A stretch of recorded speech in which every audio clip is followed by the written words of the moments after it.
So this is going to be a very brief video. I just wanted to share a couple of tips. Sometimes when you're working on tracks within Reason and they start to get complicated, you have a lot of instruments and effects.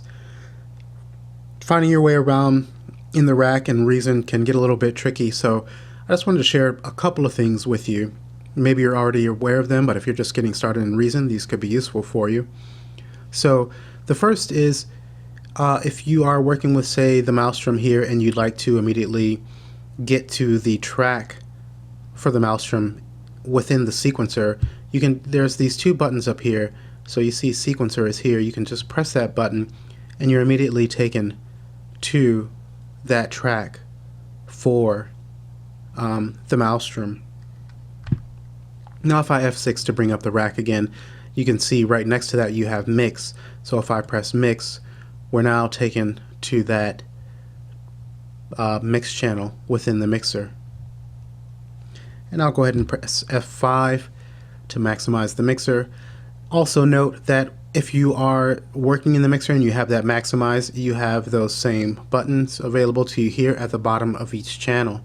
So if I want to get to the grand piano within the sequencer, I can just press the sequencer button, and there we have it there. It kind of flashes for a moment, a couple of times, to let you know which track it is.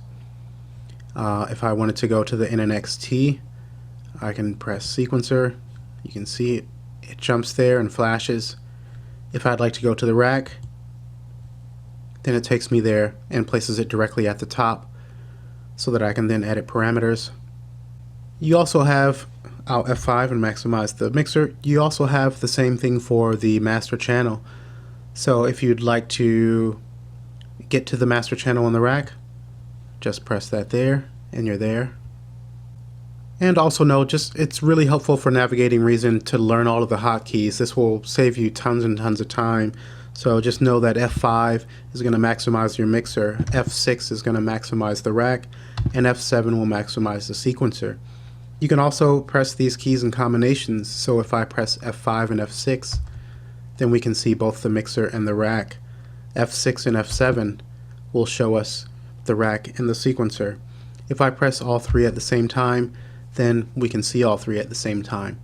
Now I'm on a 15-inch monitor, so everything's a bit jammed together, but you know, this is just a laptop computer. But if you're using, say, a 22-inch monitor, you're going to have a bit more real estate and can see more of what's going on here.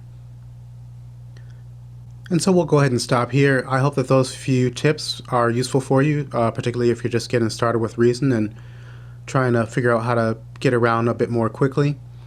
And I do have a video on navigation in Reason and lots of other videos that are helpful for showing you how to get around. So take a look out for those, and I'll see you in the next video.